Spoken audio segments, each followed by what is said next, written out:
तो हेलो बच्चों, मैं अनमोल कुमार और साइंस वाले चैनल में आपका फिर से स्वागत है।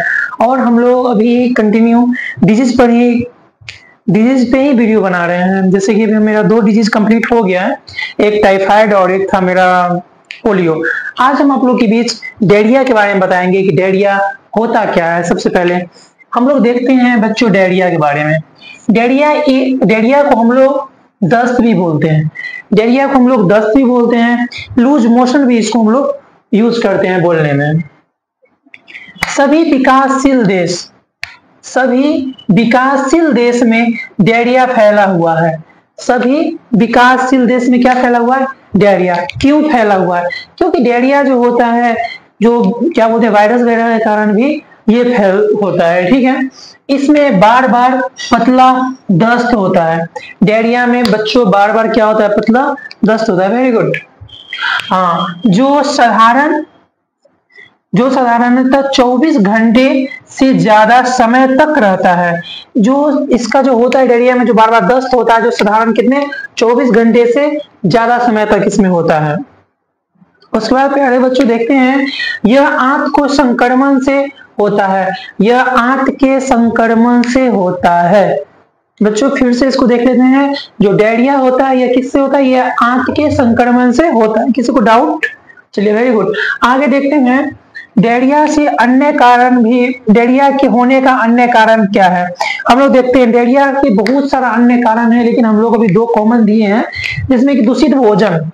प्यारों बच्चों, सबसे पहले हम लोग देखते हैं दूषित भोजन। हम लोग बाहर का सामान जो यूज करते हैं, जैसे कि चाउमीन, पिज्जा, पास्ता, ये जो भी बाहर का सामान हम लोग यूज करते हैं बच्चों, उससे डायरिया होने की ज्यादा संभावना रहता है। और शराब।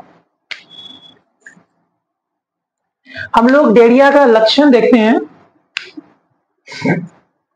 जिसको हम लोग इंग्लिश में सिम्टम बोलते हैं। ठीक है, देखते हैं। इसमें पहला लक्षण है दस्त और उल्टी बार बार होता है। डायरिया में सबसे पहले जो कॉमन इसका सिम्टम है, जिसमें दस्त और उल्टी बार बार होता है। उसके बाद दूसरा इसका पॉइंट है, आंख अंदर की ओर धंसने लगता है। इसमें जो होता है, आंख जो होता है ये वाला भाग, ये अंदर की ओर क्या होता है? धंसने लगता है। उसके बाद तीसरा पॉइंट इसका, शरीर का वजन घटना। इससे जो वेट लॉस हो जाता है, शरीर का वेट जो होता है धीरे धीरे क्या होता है? कमने लगता है। उसके बाद नेक्स्ट पॉइंट है मेरा, सांसें लंबी और तेज चलने लगती है। प्यारे बच्चों, इसमें क्या होता है, हमारा जो डायरिया पेशेंट होते हैं उनका सांस क्या होता है? लंबा और बहुत तेज और फास्ट चलता है। और अगर हम यहाँ पे बोले से दस्त और उल्टी बार बार, अगर जिस पेशेंट को दस्त और उल्टी बार बार होता है तो उसके बॉडी में क्या होता है? लॉस ऑफ वाटर, उसके बॉडी में पानी की कमी हो जाएगी। ठीक है, निर्जलीकरण जिसको हम लोग बोलते हैं, हाँ वही, वो हो जाएगा समथिंग। और सिर्फ शरीर में पानी की बहुत ही जरूरत होता है। इसका हम लोग नियंत्रण देख लेते हैं। तो प्यारे बच्चों, नियंत्रण को हम लोग कंट्रोल बोलते हैं। नियंत्रण देखते हैं। इसमें नियंत्रण पहला है, रोग को पुण्य विश्राम। रोगी जो होता है, सॉरी बच्चों, हाँ रोगी, वेरी गुड। हाँ, रोगी को क्या होते हैं? कंटिन्यू विश्राम करना चाहिए। रोगी जो भी पेशेंट होते हैं उन्हें क्या करना चाहिए? विश्राम करना चाहिए। उसके बाद इलेक्ट्रोलाइट फ्लूइड का सेवन करना चाहिए। इसे इलेक्ट्रोलाइट में जैसे कि होते हैं ना, बहुत सारे फ्लूइड होते हैं इलेक्ट्रोलाइट जो मार्केट में मिलते हैं, और जो नहीं होता है जो हॉस्पिटल वगैरह में ORS का घोल वगैरह, ये सब देना चाहिए।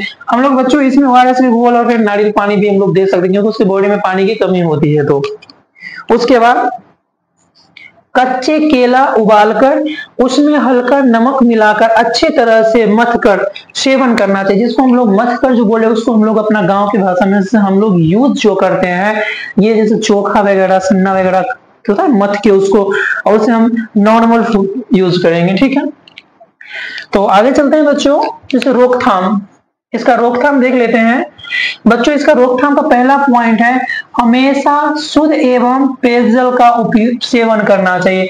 हमेशा शुद्ध भोजन या पानी या पेयजल जो भी हो, उसे हमें शुद्ध करना चाहिए। तीसरा पॉइंट है, दूसरा है, स्वच्छ बिछावन पर पूरी तरह लेटकर रोगी को आराम करना चाहिए। जो रोगी होते हैं उन्हें पूरी तरह से स्वच्छ बिछावन, मतलब साफ सुथरा बिछावन पर ही सोना चाहिए। इसका तीसरा पॉइंट है प्यारे बच्चों, भोजन करने से पहले साबुन से अच्छी तरह से हाथ धो ले। जो भी हम लोग भोजन करते हैं उससे पहले अपना हाथ धो ले, फिर भोजन करें। और उसके बाद इसका एक और पॉइंट होगा रोकथाम में, जो पेशेंट होता है उसको हम लोग क्या करते हैं ना प्यारे बच्चों की से जो सब्जी होते हैं, जो खाने के पदार्थ, खड़े साग सब्जी होते हैं, इसको अच्छा से ढक के रखें और धोकर ही, जो पेशेंट होते डायरिया को, उसे धोकर ही इस्तेमाल करें। ये नहीं डायरिया के पेशेंट को ही इस्तेमाल करें, हम सब भी इसका यूज धोकर ही करें। हम लोग आज डायरिया के बारे में आपको बताएं, और आगे का वीडियो मेरा मलेरिया है, क्योंकि एक स्टूडेंट मुझे कमेंट किया था मलेरिया के बारे में। और थैंक्स फॉर, सबसे पहले मैं आप लोगों को दिल से धन्यवाद करना चाहता हूँ, आभार व्यक्त करता हूँ कि मेरा चैनल का 5 दिन हुआ है और आप लोग का प्यार आशीर्वाद से समथिंग 200 के करीब मेरा सब्सक्राइबर 5 दिन में पहुंचने वाला है। और थैंक यू सो मच आप सबको, दिल से थैंक यू।